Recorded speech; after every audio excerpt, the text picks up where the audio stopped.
मित्रों नमस्कार। आशा है आप लोग कुशल से होंगे एवं प्रसन्न होंगे। आज हम लोग गीता जी के अध्याय 5 के श्लोक 4 पर विचार करेंगे। शीर्षक होगा संन्यास और कर्मयोग। तो पीछे कर्मयोग और कर्म संन्यास का फल भगवान ने एक ही बताया।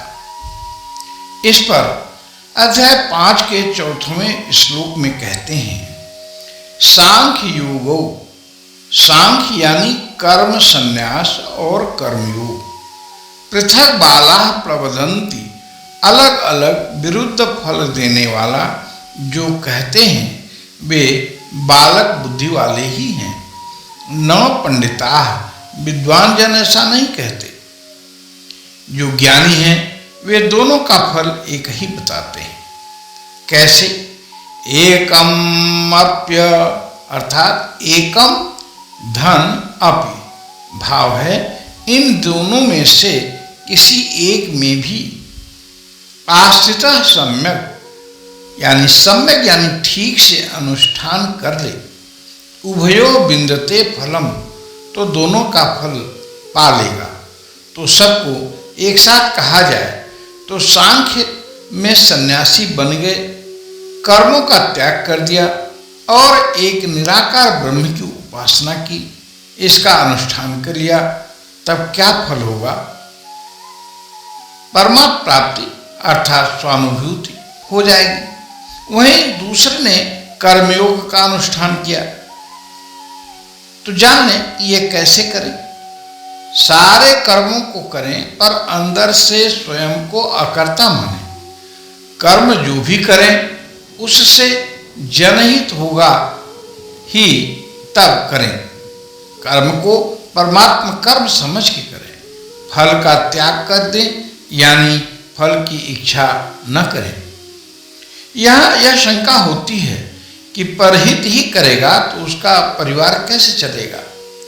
उत्तर है, कर्म तो जो नियत है वही करें, पर देखें इस कृत्य से जनहित हुआ कि नहीं। जैसे आप जज हैं तो जो निर्णय करें उससे सोच रहे कि निर्दोष का तो नुकसान नहीं हुआ और अपराधी बच तो नहीं रहा, बस आपसे कर्मयोग हो गया। स्वयं को परमात्मा का ही कार्यकर्ता मानेंगे तो अहंकार नहीं होगा, कर्ता भाव नहीं होगा, तो पाप और पुण्य दोनों ही खत्म हो जाएंगे, तो आवागमन भी खत्म हो जाएगा।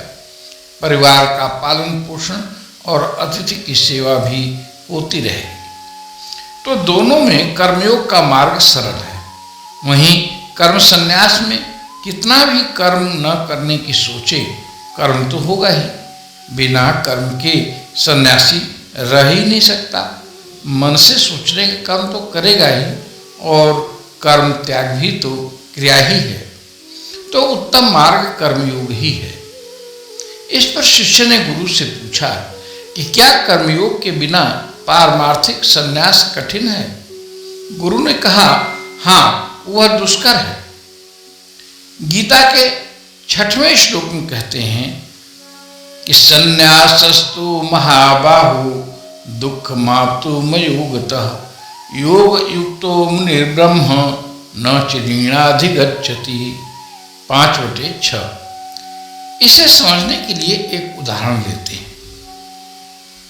मान लीजिए एक साधु है, हिमालय में जाकर वो कठोर तप करता है और सोचता है कि मैं इस अनुष्ठान से सफल हो ही गया हूँगा।